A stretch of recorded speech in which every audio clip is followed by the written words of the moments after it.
सभी मसीह भाई बहनों को एक बार फिर से मेरा प्यार भरा प्रेज द लॉर्ड। आज का विषय है प्रभु यीशु मसीह परमेश्वर का ज्ञान और सामर्थ्य है। मेरे प्रियो, यीशु मसीह के बलिदान को केवल वही लोग समझ सकते हैं जिसको परमेश्वर की आत्मा ने छुआ हो और जो प्रभु यीशु मसीह से प्रेम करते हों। क्रूस की कथा उन लोगों के लिए कोई मायने नहीं रखती जो इस दुनिया में नाश होने के लिए उत्पन्न हुए हैं। आइए हम सुनते हैं पहला कुरिन्थियों अध्याय 1 18 से 31। क्रूस की कथा नाश होने वालों के लिए मूर्खता है, परंतु हम उद्धार पाने वालों के लिए परमेश्वर की सामर्थ्य है, क्योंकि लिखा है, मैं ज्ञानवानों के ज्ञान को नष्ट करूंगा और समझदारों की समझ को तुच्छ कर दूंगा। कहाँ रहा ज्ञानवान, कहाँ रहा शास्त्री, कहाँ रहा इस संसार का विवादी? क्या परमेश्वर ने संसार के ज्ञान को मूर्खता नहीं ठहराया? क्योंकि जब परमेश्वर के ज्ञान के अनुसार संसार ने ज्ञान से परमेश्वर को न जाना, तो परमेश्वर को ये अच्छा लगा कि इस प्रचार की मूर्खता के द्वारा विश्वास करने वालों को उद्धार दे।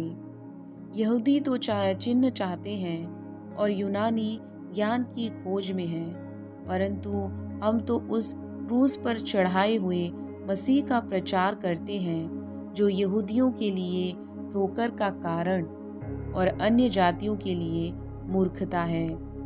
परंतु जो बुलाए हुए हैं, क्या यहूदी क्या यूनानी, उनके निकट मसीह परमेश्वर की सामर्थ और परमेश्वर का ज्ञान है। क्योंकि परमेश्वर की मूर्खता मनुष्य के ज्ञान से ज्ञानवान है और परमेश्वर की निर्बलता मनुष्य के बल से बहुत बलवान है। हे भाइयों, अपने बुलाए जाने को तो सोचो कि न शरीर के अनुसार बहुत ज्ञानवान और न बहुत सामर्थी और न बहुत कुलीन बुलाए गए, परंतु परमेश्वर ने जगत के मूर्खों को चुन लिया है कि ज्ञानवानों को लज्जित करे, और परमेश्वर ने जगत के निर्बलों को चुन लिया है कि बलवानों को लज्जित करे, और परमेश्वर ने जगत के नीचों और तुच्छों को, वरन जो है भी नहीं, उनको भी चुन लिया कि उन्हें जो है व्यर्थ ठहराए, ताकि कोई प्राणी परमेश्वर के सामने घमंड ना करने पाए, परंतु उसी की ओर से तुम मसीह यीशु में हो, जो परमेश्वर की ओर से हमारे लिए ज्ञान ठहरा, अर्थात धर्म और पवित्रता और छुटकारा, ताकि जैसा लिखा है वैसे ही हो, जो घमंड करे वो प्रभु में घमंड करे।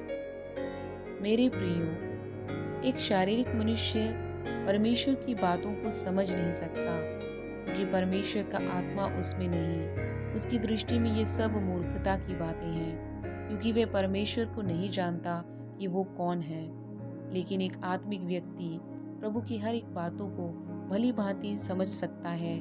इसलिए हम प्रभु की आवाज़ को सुनने की कोशिश करें कि वह हमसे क्या कहना चाहता है, और हर परिस्थिति में प्रभु की महिमा गाते रहें। और इस बात से हम खुश हों कि परमेश्वर ज्ञानवानों को नहीं चुना, लेकिन परमेश्वर ने इस जगत के मूर्खों को चुन लिया कि ज्ञानवानों को लज्जित करें। परमेश्वर ने इस जगत के निर्बलों को चुन लिया कि बलवानों को लज्जित करें। हम प्रभु को महिमा दें और परमेश्वर की हमेशा सदा सर्वदा जब तक हमारा जीवन है तब तक उसकी महिमा गाते रहें। आमीन।